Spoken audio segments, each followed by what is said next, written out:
The Stateside Soccer Show is now covering Ted Lasso.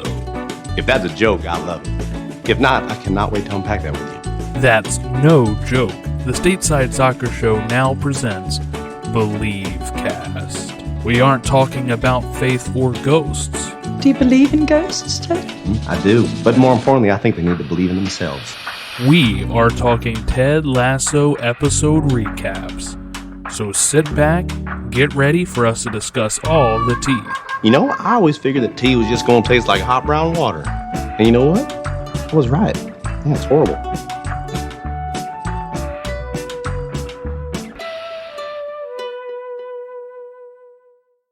Hello and welcome to Believe Cast, presented by the Stateside Soccer Show. My name is Jordan Wiegand, and with me, as always, is a man who got a couple red cards last match. It was Logan Stone.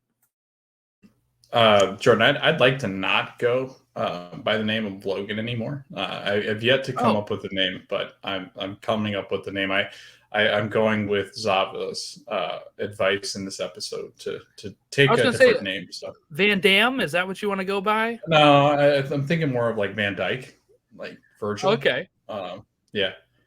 Right. So you can just call me Jesus the rest of the way. Or Jesus. No, either one. Yeah.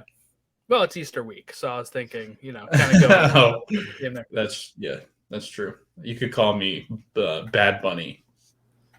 Okay. Yes. Yeah. Yeah. Call me Good Bunny. I don't know any of their songs, but yeah. But we are talking season 3, episode 4, Big Week, which was directed by Destiny Ekaragha and written by Brett Goldstein. It aired April 5th, 2023 on Apple TV Plus. And the synopsis was, everyone's feeling the pressure as Richmond gear up to play West Ham. Ted is reunited with an old friend. Logan, just your initial thoughts here on the 4th episode of season 3, which we are now about a third of the way through.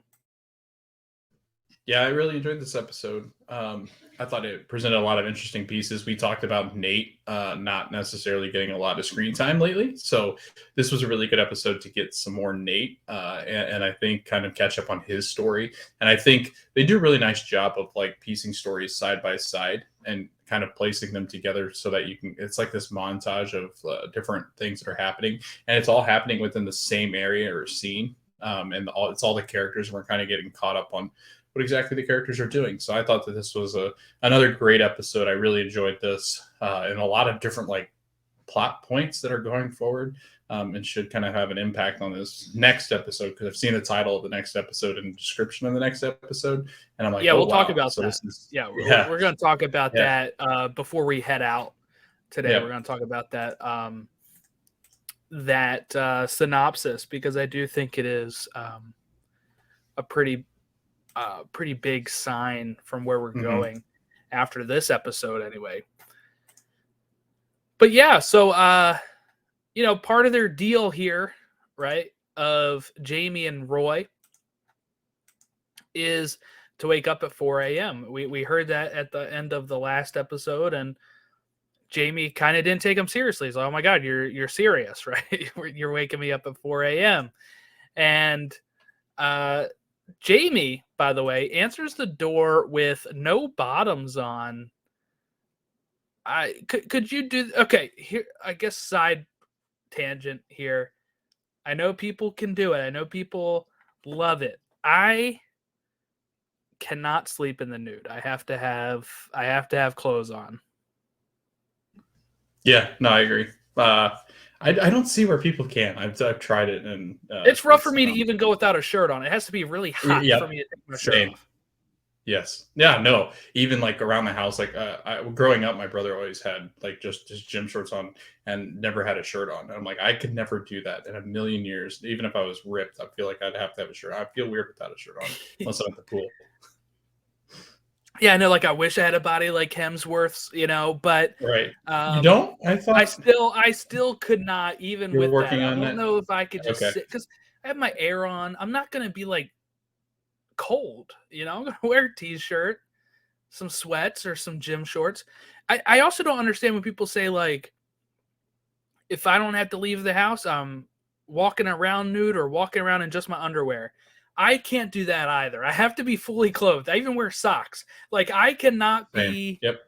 I cannot be like unclothed just walking around my house. I hate going like even if I just forgot something in the bathroom, like right before I take a shower, and I'm like, oh crap, like I need to run and get like my underwear or something. I even hate that. Like, so I don't understand how people can do this, but Jamie is one that can. Maybe I'm a prude. I don't know, but I'm not comfortable wearing that stuff or wearing. Ask Jamie Tart, like unbelievable. Huh? Unless I guess I said ass of the week goes to Jamie Tart. Unless you're gonna call Nate an ass, like figurative, literal. I think we've got to kind of distinguish the two. Yeah, should that be a new category that we set up as ass of the week? It's not America's ass, so I guess we don't really need to talk about it. Yeah, British ass of the week. We kind of see also Nate preparing for the match, which is going to be West Ham versus Rangers. He's scrolling on his phone, looking at old articles, and of course Rupert stops by. Is like, "Hey, burning the midnight oil or whatever." What's Nate's response? Something about the smell of the oil. "Oh yeah, can you smell it?" And Nate or Rupert goes, "What?" He's like, "Because you said the oil." Like, I got it, Nate. I got it. That's a good line. Yeah, that's very season 1 and 2 Nate, right? Which I'm glad we're seeing again in this season.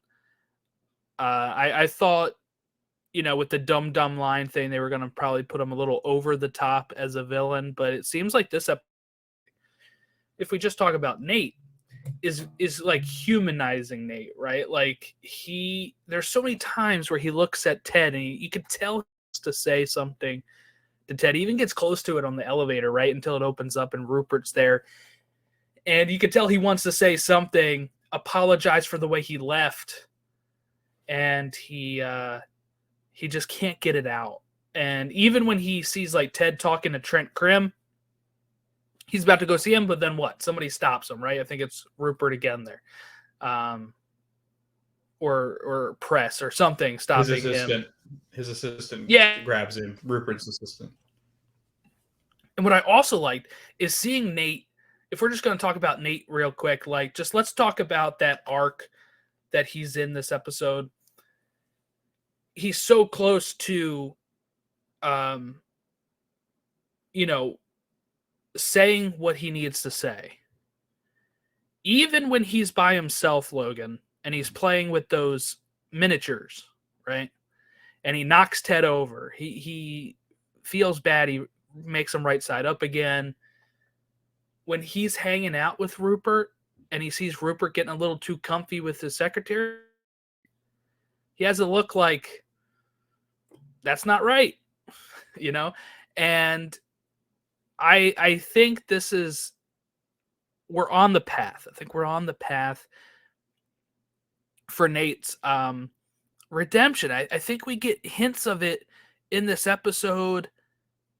We also get hints of it in the trailer, stuff we haven't seen yet, of him sitting at that seat he always wanted to sit at in that restaurant. He goes there this week, right? But he goes there to pick up food this week. But he wanted that spot in season 2 to show his dad, I've made it. He can't get it. In the trailer, it looks like he's sitting there and he's empty. It just looks empty, like he is not enjoying it.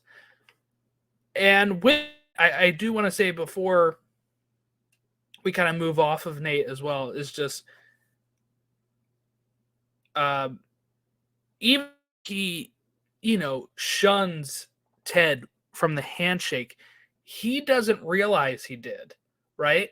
We see the wheels start spinning when he's in the press conference and they ask him about not shaking Ted's hand. He's like, no, I did, right? And then he's like, wait, did I? He was so amped up, he just totally blew him off because he's celebrating.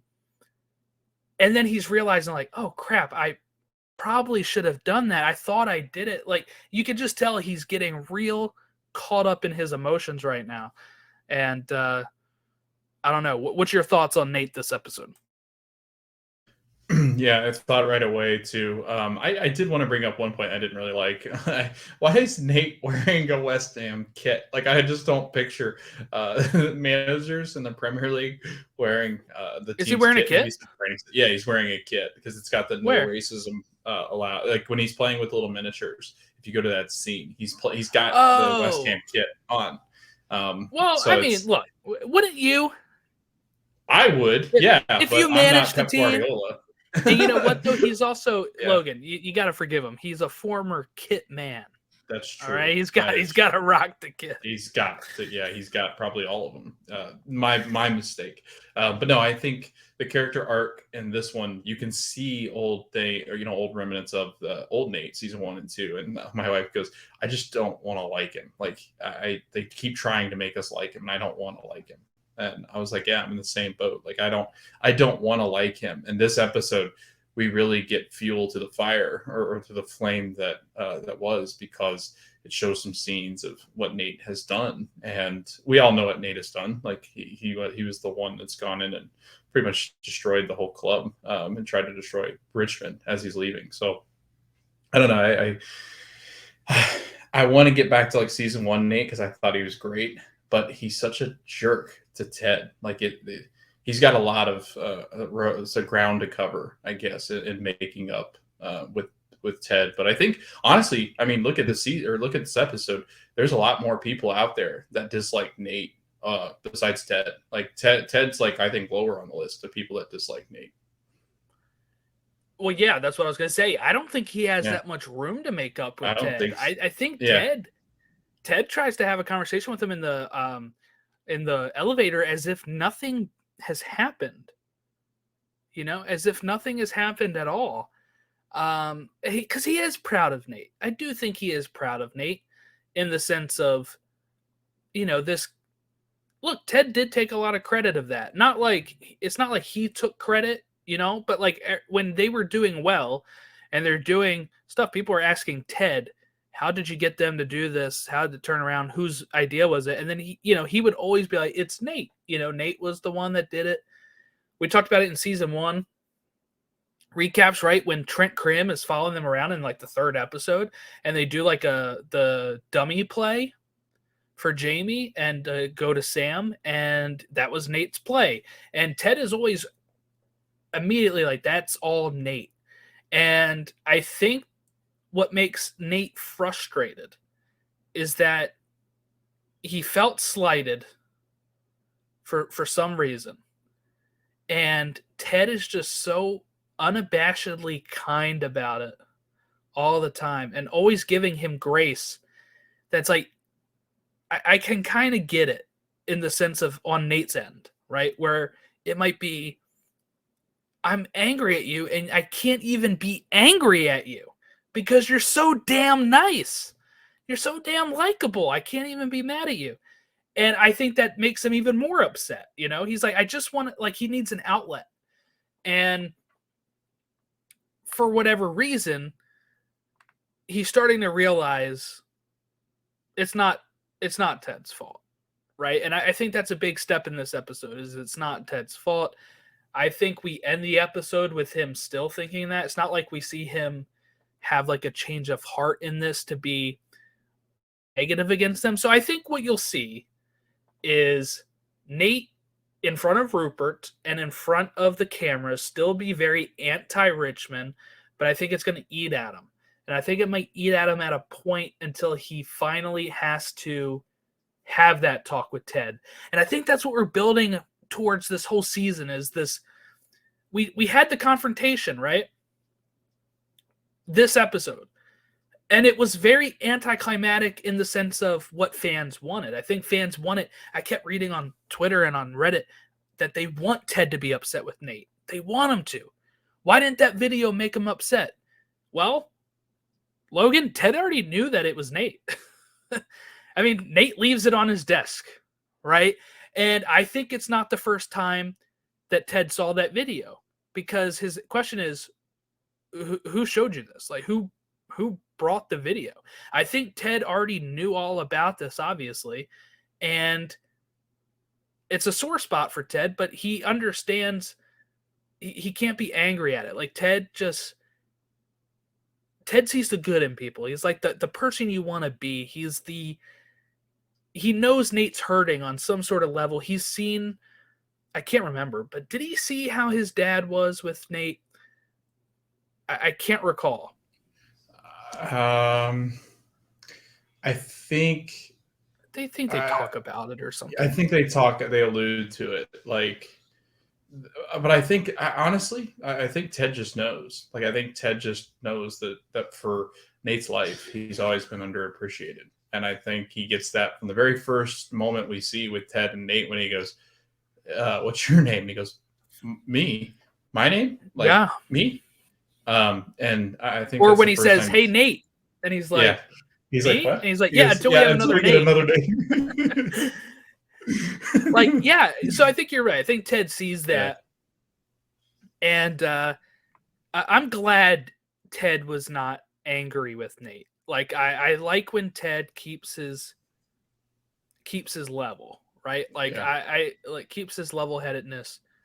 Even when he does get frustrated at the end with Michelle, right? We'll talk about that when we talk about Ted more. He's still very, like, kind and pleasant about his frustration with Michelle and Dr. Very Jacob. So, yeah, like, he's who I want to be, you know, just like I was straight up level-headed. I can talk without getting frustrated. Like, that would be what I would want. And I think Nate it's just really fascinating with where they take his character from here, because there are some people asking on Reddit and on Twitter again, because they may not follow the EPL. They were like, hey, it seemed kind of early to have this confrontation now. Do they play each other again? And yes, they play each other, if you don't know, because even MLS doesn't have it set up this way. So if you're only familiar with American soccer, EPL, no playoffs, right? It goes by the table. There's 20 teams. You play each team twice for 38 games. Is that right? 38? 38 games. Yeah, 19 other teams. Yeah. For 38 games, home and away. So they played at West Ham. So we will see them come to Richmond, Nelson Road. And I think that might be, depending on when it is in the season, a huge turning point for the team. Because, Logan, I want to get your thoughts here on this this red card situation here. So, you know, if we're going to talk about Nate, let's talk about it. They decide, right? Ted has to step away and talk to Rebecca, right? He comes back in. He's like, just do what you guys got to do to amp him up. He comes back in, and they're showing the video of the surveillance camera of Nate stumbling around, trying to tear up this Believe sign. And Ted did not want this to come out.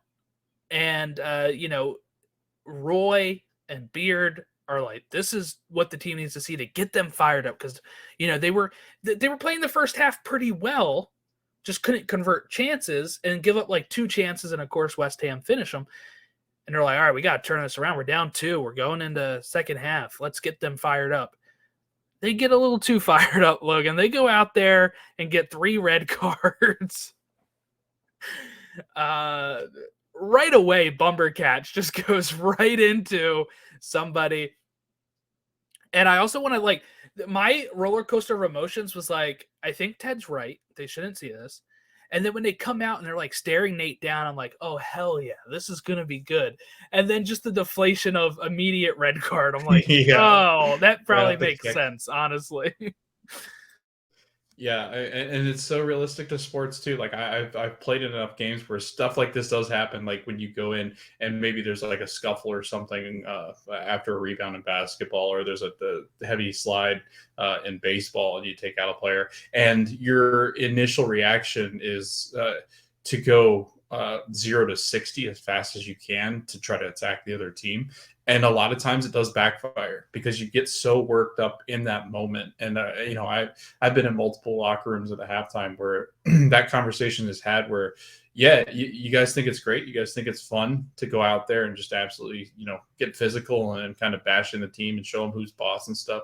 And you guys think you're tough and you're going in to win the battle, not the war. Well, the war is being had by the other team because they've kept a level head. So I think that it was so good that the writers wrote this in like this, because it does happen a lot of sport. It brings me back. I don't know if you ever saw Mighty Ducks, Jordan, but this happens with the Mighty Ducks. Long time ago. I can't even remember it.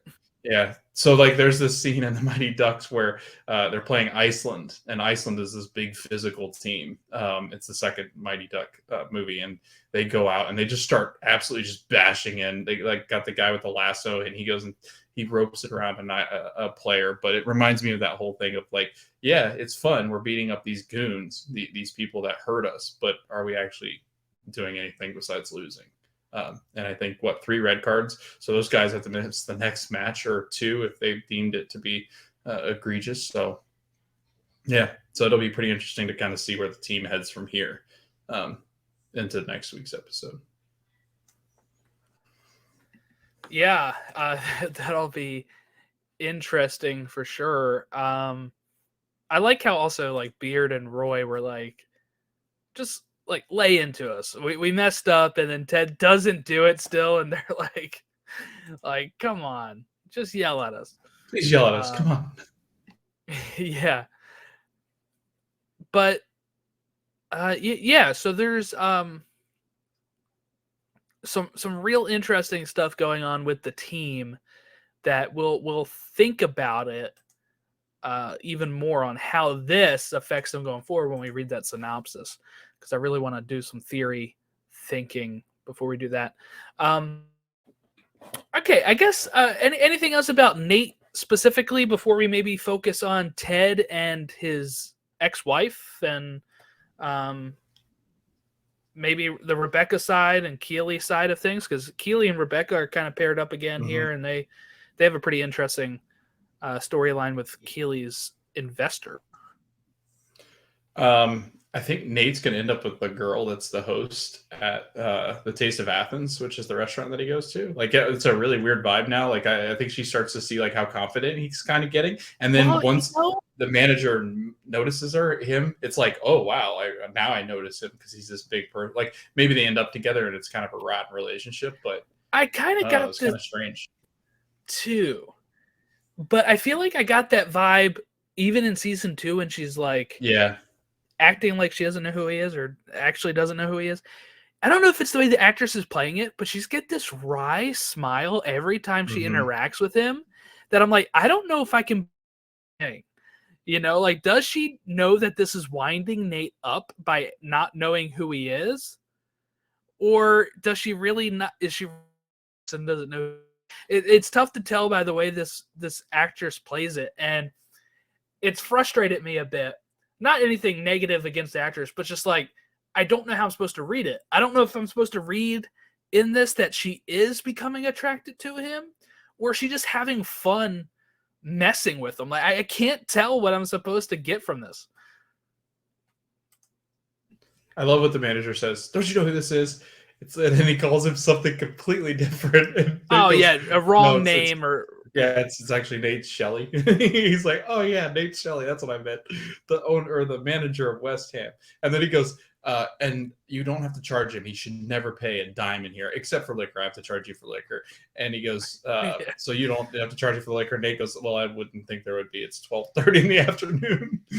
So, but you can see Nate starting to get some of that weird hesitancy back now too. Like, he's not as he doesn't do the spit thing, right? Like in this episode, he has an instance with Rupert, and that's another thing I noticed too, Jordan, is that their relationships kind of changed, because in that whole scene with burning the midnight oil, he calls him Rupert, and then Rupert goes, no, it's Mr. Mannion. Like, there's multiple times where he does that, where it's like, you can't call me, like after he has already told him he can call him Rupert, there's now times when he's seen in public where he's seen around the office, you're not allowed to call me Rupert. It's really strange. I think, yeah, I saw other people point that out too, and I didn't recognize it, that that he says, you have to call me Mr. Mannion in that first scene. Because at the end, right at the bar, he says, Calls him he Rupert. calls him Mr. Mannion, and he says, call me Rupert. And this is what Rupert does, I think. Rupert is the ultimate power play, right? If you're one-on-one with Rupert, he's like, call me Mr. Mannion. But to make him seem nice to everyone else, when he's in front of other people, he says, oh, call me Rupert. So it creates this confusion. Yep. So listen to Rupert's radio interview. They show a snippet of that when he is just heaping praise on Richmond. He loved his time there. They're all full of class, right? And we know that's not how he really feels about Richmond at all. Just find it funny how that, Rupert is just so fake. And we get a moment with Rupert, too, where we see him kind of sneaking around with his secretary or assistant. I'm not really sure what her job title is. And,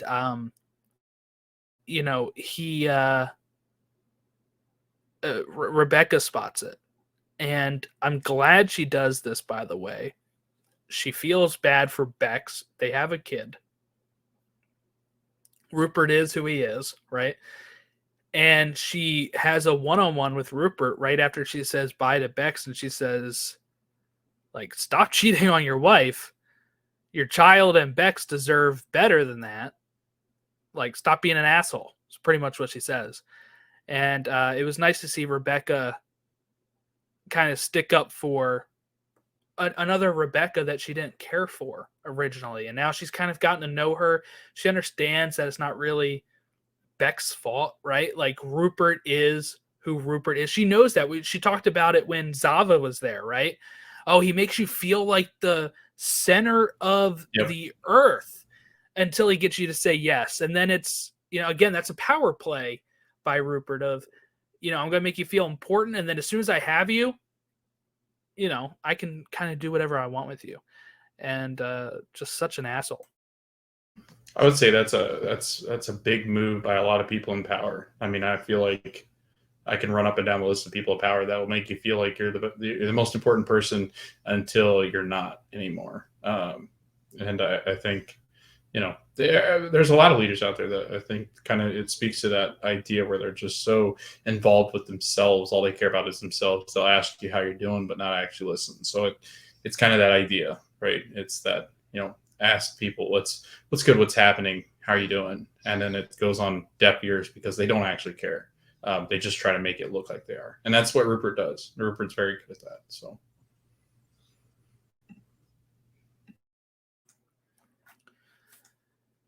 Yeah.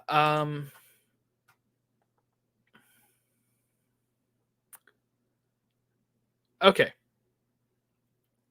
So let's talk about Keely, and then we'll end with Ted. I think that's the way to do it. So let's talk about Keely and her venture with Shandy, who we predicted was going to do something that F's up the situation here. When what does she change? She changes the thing of banter to like be kind of like real.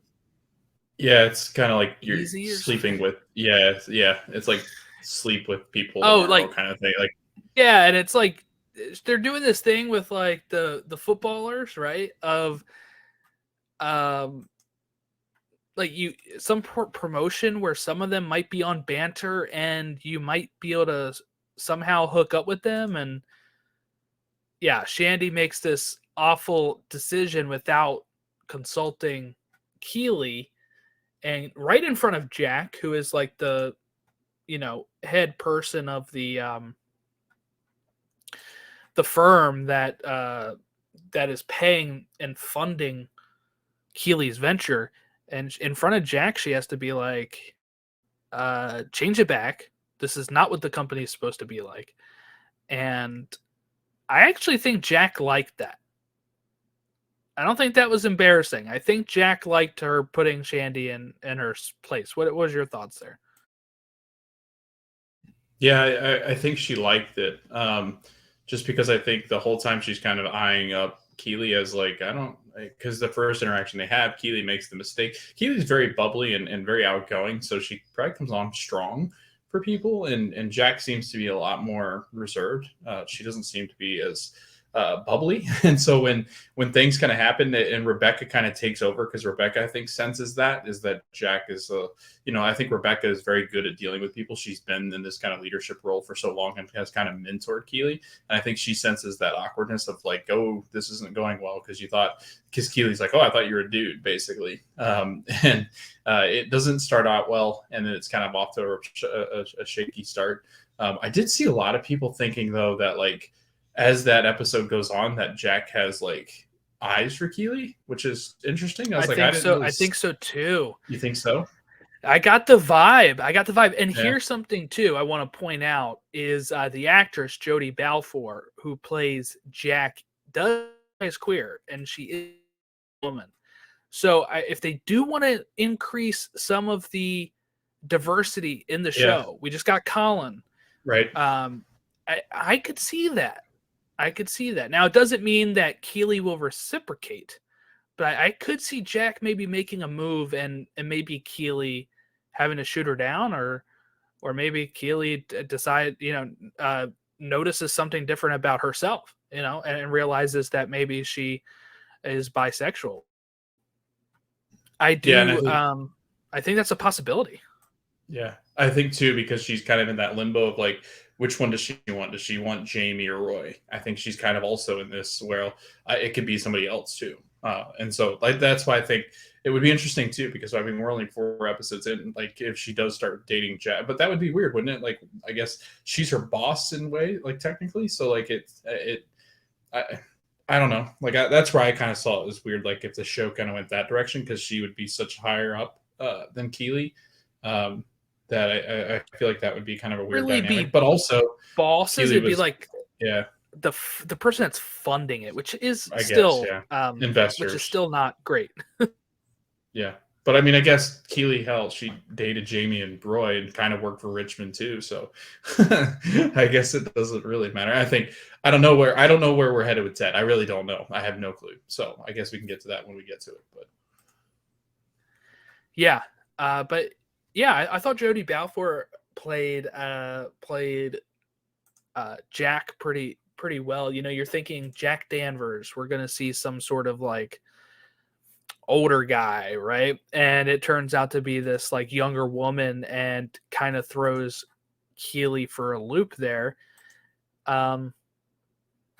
She is trying to impress her, and she's going through all of these difficult situations with Shandy, and then Richmond, who is a team that she's closely aligned with, is going all red card and seeing red against West Ham, where she's like, okay, they don't always play this way, is kind of how she had to preface it. So interesting to see how that, like, what will happen. Where's Keely's story going is kind of another question where I have, because I'm not really sure on where it's going. I thought maybe it would go with her company failing, but if she's already putting Shandy in line this episode, and let's say Jack does like that she puts Shandy in her place, then I think her company is fairly safe.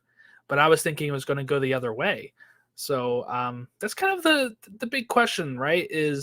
I wouldn't say the big question. The big question is Ted, obviously. It's his show.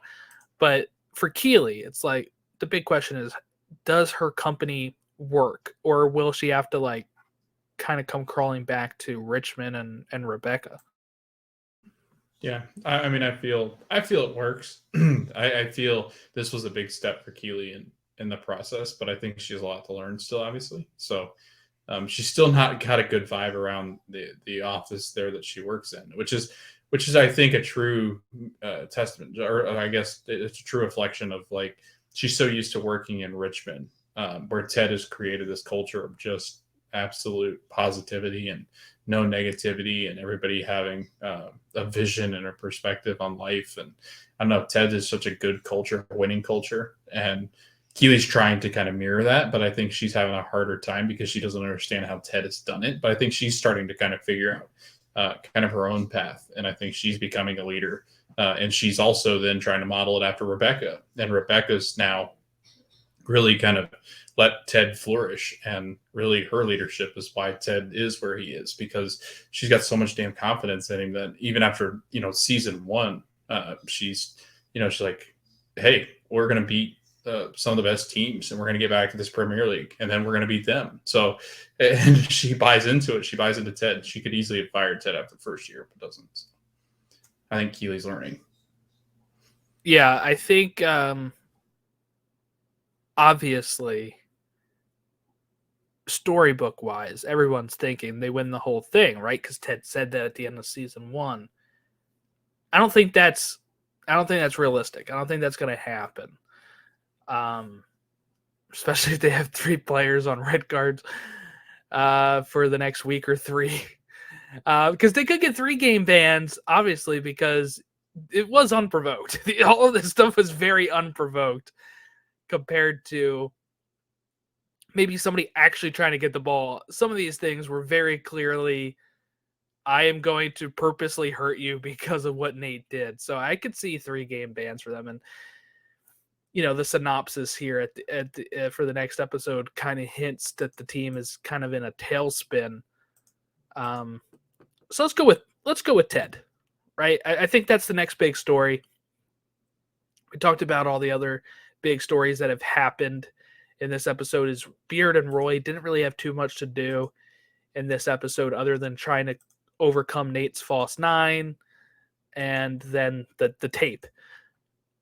So we have Ted, who goes back to his apartment and speaks with Michelle, his ex-wife, through FaceTime. He calls her just to talk to her, which is a big step for him.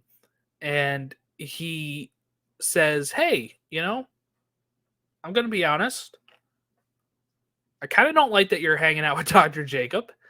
And, he kind of says how it hurts him, and he's very polite about it. He's on the verge of tears. He, says, all right, tell, Henry I love him and, love you, and hangs up. And we get this look from Michelle. I'm wondering what you're thinking here. People have said it's kind of like a smile, kind of like a smirk. Some people have thought maybe she's going to want Ted back. Some people think it's just that she's happy, and this is kind of where I lean on. Just that she's happy that Ted kind of finally stood up for himself and wasn't just fake positivity. The way that used to, we heard in season 1 and 2 that was kind of what drove her away, is how he's always positive and how it kind of grated on her. And maybe at this point, seeing him just be like upfront and honest of, you know what? Not really digging you, hang out with Dr. Jacob. And it wasn't like, golly gee, I love it. And she's like, hey, he's finally sticking up for himself. And that's where I kind of lean on it. I'm kind of curious on what your thoughts on Michelle's look at the end here. I read it more as just like, because I don't know if their relationship works out. I saw it more as like, she feels remorse for what she's done. I think she's kind of come to realization, like, it's more of like Ted pointing out the obvious that she can't see. Like, this is kind of messed up. And the fact that like this person used, you don't that think leverage, she saw that?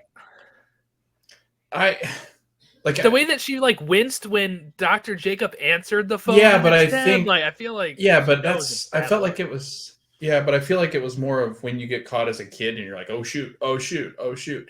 You're not really thinking in that moment, like, you're obviously, you like this person. Obviously they've been together. They're waking up in each other's houses. Like, that's been something that's happened. I don't think at that moment she's really thinking, oh man, I feel bad now. Like, yeah, she might feel like, oh, this is just awkward because now wait till he finds out who this is, or like now he's found out who this is. This is really awkward. It's not until this moment, I think, where he's so brutally honest with her. And yeah, I think a little bit has to do with him sticking up for himself, but I think it's a lot of like, this is wrong. And it's wrong. And this is not, this isn't a person that I love. Right. Because he says that, he goes, I love you. I love Henry. Like, I love us as a family, but I don't love what you did to me. And that hurts. And I think that was more of like the instance of like she kind of grimaces, but she's kind of like, oh, okay, she smiles a little bit, but it's more of like I think she realizes like she screwed up in this situation. But again, when a couple goes through something like this, I think for them, especially I think Ted, because he's so that's never going to change. So I don't know. It's a very interesting element to kind of add in. I don't see their relationship going forward because I see him ending up with somebody else. Yeah, no, I don't think that she will ultimately get back together with him or him. Or him with her. I just think maybe she's on the out, just like, okay, great. He's finally did something that he hasn't done a lot of in the past. And I'm happy for him just telling me straight up. And I think that one thing that helps Ted's point here is when he just kind of lays it out there and says, hey, I love us. I love our family, whether it's us together or a separate, like, I'm going to love you. I'm going to love our son. We're going to always have to deal with each other, right? Because we have a kid. So I'm just going to be real. This hurt. And I really liked the way that he just kind of came out and said it like that. It wasn't like he was aiming to get her back. Like I feel like that would happen in a lesser TV show of, I got to win her back. It's like, look, I know you don't love me like that anymore, but we have a job to do with raising our son. And I think I should have been told. I think we should have had a conversation about this before you did that. Yeah, and I think a lot of it has to do with, I think Jason Sudeikis went through, is going through Similar. a real ugly, custody case and divorce, and it's real ugly back and forth of him not paying, him not paying child support, and he says he has, and like he can prove it, and so it's real ugly between the two. And I think it's so interesting though, because like you said earlier, and I didn't really comment on it, but like with Nate, right, and with Beard and Roy, he could have got mad at Beard and Roy. He could have absolutely gone off on Nate. He could have punched Rupert in the face. Like, there's so many things that Ted could have done in the bar scene way back in season 1. Like, he could have reacted in such a different way, and Ted never does. And I wish I could be like that, where things like that, they don't. If they do bother him, they bother him on his own conscience, and then he thinks about it, and then he's over it. But like in the moment, he is so good at doing things that we as human beings really struggle with. The fact that he could turn around into the elevator, which I love, Nate standing in the corner, like facing the wall of the elevator. This is me, by the way. Nate is so me. Maybe that's why I like it. In the sense of awkwardly running into somebody you don't want to run into. I ran into somebody at Target months ago, and they didn't see me, but I saw them.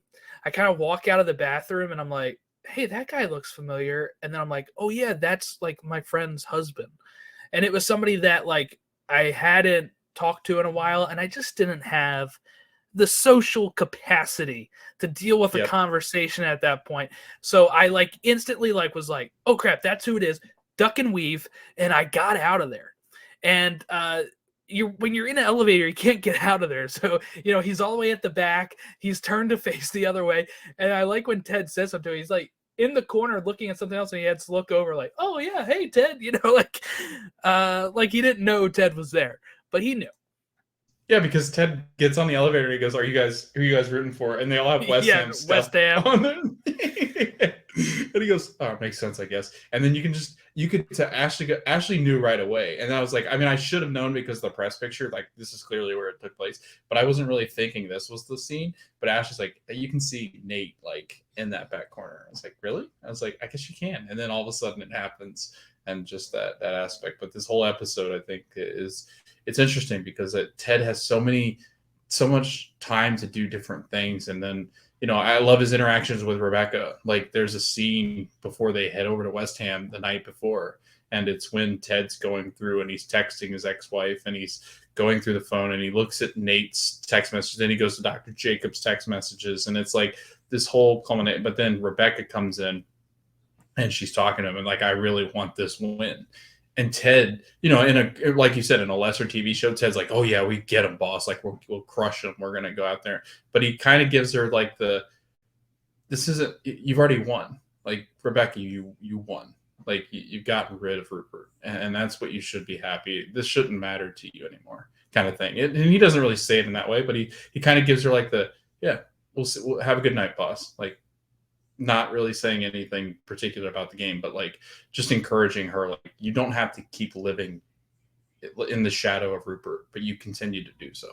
And I think now he's trying to help Rebecca. So much Ted here, and I love it. Yeah, I saw some people saying like this review of the AV Club gave this episode a B, saying we're 4 episodes in to Ted Lasso's third and they've said final season. We don't actually know. And you may have noticed that our titular mustachioed leading man has been mostly on the sidelines. I don't think he has. No. This episode was brilliant, Ted.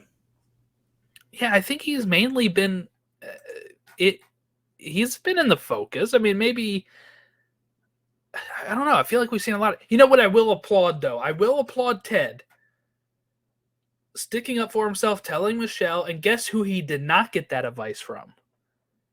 His effing therapist did not give him that advice. She's too busy hanging up at him all the time to go sleep with some guy, and Ted has to deal with this on his own.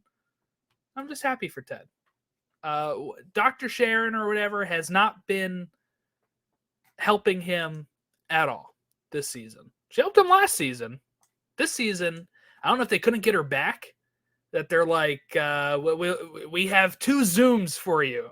Like, that's all we got for you. I don't know. Kind of odd. But I'm glad Ted took this into his own hands and did it himself. All right. Okay, let's get to our player of the week and our employee of the week, and then we'll talk the synopsis for next week. Maybe do some theorizing. Logan, for player of the week here, I have Bumbercatch. He's the one that notices the sign is ripped, and then he's also the first one to get a red card. I love how much he believes in Believe, and he went out there and just tried to absolutely make something happen. He unfortunately was very late in his slide and got a red card, but I have to go with Bumber. I'm going to go with Isaac Macadoo because there is a scene that had me absolutely rolling on the floor when Isaac goes over after Zava tells Zoro that he can call himself whatever he wants, that he can, if he just believes in who he is as a person, he could reach ultimate heights and just become this next person, next level. And Isaac goes over and he smacks the believe sign and it falls in half because Ted had put it back up and it falls in half. And he goes over to Jamie and he goes, boom, and smacks Jamie on the shoulder. And Jamie goes, what the hell was that for? And Isaac goes, I just wanted to see if I had special powers and abilities where if I hit something, it falls off. And he goes, well, what if it had happened? Like, what are we going to do? And he goes, I guess I didn't really think that through. Yeah. It's one of my favorite. It's so good because he's so Roy. Like, he is like an embodiment of Roy. And so you still get that Roy character inside the locker room, you know, even though Roy's in there, but Roy's more in the Diamond Dogs and he talks with the managers in the manager's office, so you don't get that interaction. But Isaac is so much like Roy that it kills me. And I just love the humor that he had to kind of do that. But yeah, no, it was good. Zava had a good line too when he was talking about all that stuff. So yeah, you said Zoro's name wrong. It's Zoro, right? Zoro. It's like yeah. So you got to really accent the R or whatever. But yeah, he's now Van Damme. Yeah. And Arlo calls him it. Yeah. I was like, I love Arlo and Chris like going on this tangent about going by names. Really dug that. It is a very soccer thing too, because you know so many soccer players will just go by like one name on the back or whatever. But really liked that whole plot line. For employee of the week here, I have Ted for being right about not showing them the video, for giving Nate so much grace, some pep talks to Rebecca. Like, I think Ted was just quintessential Ted in this episode. Oh man, this is tough. I'm gonna go with Ted as well, but more just the fact that like it just seems like he's just Mr. Positivity through and through, and I want to be more like him. It's so inspirational to have somebody just put out there in front of you that you're just like, if I could live life like Ted, life would be great, right? Because he doesn't overthink things. He really's got a control over some of the anxiety that he's felt, and he's kind of come back from this anxiety stricken season, I guess, that he had last season. But he's just like a role model to anybody that's going through life and might be struggling with any kind of negativity or not being able to find true leadership that they really need. So I don't know. I just love Ted. I think he's just got good qualities and a great personality. So I think that ultimately it's just, like you said, Jordan, I just don't get where people are saying we're not getting enough Ted, because I think we've actually got more development in Ted this season than we really did last season, because it was more of just the anxiety. Last season, he was really just struggling with that. This season, you're getting everything kind of season 1 and 2 mixed. All right. Next episode coming out by the time that you probably listen to this episode, probably be released, called Signs. With their season in a tailspin, Richmond tried to right the ship against mighty Manchester City. Off the pitch, everyone Come on, Blues. faces off the pitch, everyone faces their own setbacks. So I think just go down the list, Jordan. Roy, is he going to hit a setback? What is it? I don't know. Maybe like a relationship type one, because I think Jamie and him, because Jamie at the end of this episode is up at 4. He's running out. I don't think Jamie's going to have much of a setback. I think where we're going to get the setbacks are more focused on our characters like Ted, Rebecca, maybe Colin with his boyfriend. Is there a setback there? Since we're kind of getting invested in his personal life now. But I don't know. I'm really curious on how this is going to play out. I think, is Zava healthy? Is he frustrated with their showing of red cards? He looked a little frustrated in the last one, though he did stick up for Van Damme, saying that he's usually a very cool, calm player, right? And that it was a wrong call or something. So I did like Zava kind of having his new teammates back, but even the announcers are like, you see Zava walking around like, what is going on? And they're like, Zava's wondering what he got himself into. So is that part of the bad stretch, or is it just the negativity of the red cards and the players losing their way after seeing Nate's betrayal? Like, what is it that is making them struggle on the pitch? Or is it the off the pitch stuff affecting their on the pitch? That there's two ways they can kind of go about that. Yeah, I mean, season in a tailspin. I feel like Roy's going to have issues with Jamie. I think there's a setback there. Maybe that's where that goes. Maybe Jamie has a setback because he's going against Manchester City, who he used to play for. Maybe he doesn't have a good game, and he's just kind of he's not catching up to Zava like he wants. Keely, obviously, I think that's pretty obvious. I think she has a falling out with Shandy. I bet you she's got some issues with the company. And Jack, I bet you that relationship is still kind of strenuous in this episode. It probably doesn't get fixed until a little later. I would say Rebecca and Ted are going to have a knocking of heads here soon, because she wanted that win so badly. And we've seen kind of that. It was weird. We kind of saw like a Rebecca that we've never really seen in episode 1 this year. I think we're going to get that similar kind of Rebecca. Like, I think we're going to see Ted and Rebecca kind of hit heads here soon, where I think that's going to cause a setback. And then Beard, it's probably going to deal with what's her face, Jane, just because that seems to be natural. But like you said, I think Colin might have a setback coming up with his boyfriend, because he's not out of the closet and he keeps trying to hide it. And usually, people that are out of the closet, which I think very much Colin's boyfriend is, I think is dating somebody that is in the closet and is not comfortable sharing their personal life and who they like and who they date and their sexual orientation. And that usually causes rift in that relationship. So yeah, I think we're all headed for crash courses against everything. I think Nate too, we'll see. I think Nate will also suffer some setback, because I think Rupert's kind of feeling Nate shift underneath him a little bit. So I think there's coming of heads there too. So Be interesting. I think I think this will be an interesting episode. I think we're going to see a lot of stuff that kind of leaves us going into the following episode going, oh crap, like it's getting serious here at Richmond. Yeah, because this is the episode before the midway point. This will be episode 5. The episode following is 6, and that's I think there's 12 this season. So that'll we be find out in an hour. Yeah, well, at least yeah. we It's will. nice that I they're don't know if you're dropping them at watching it. 9. Yeah, I love it. I kind of like that. I love it. But yeah, we'll see Very how it goes. Very Last of Us. Sorry, not Walking Dead. I was gonna didn't say watch Walking Dead. I was like Walking Dead. No, Game of Thrones ish. 9 o'clock. Just drop it, baby. Let's do it. Yeah, imagine being on the West Coast. You're like 6 p.m. Oh, Let's that'd rock. be great. Get Eat home some from dinner work, and eat some watch dinner, some- and bam. Yeah.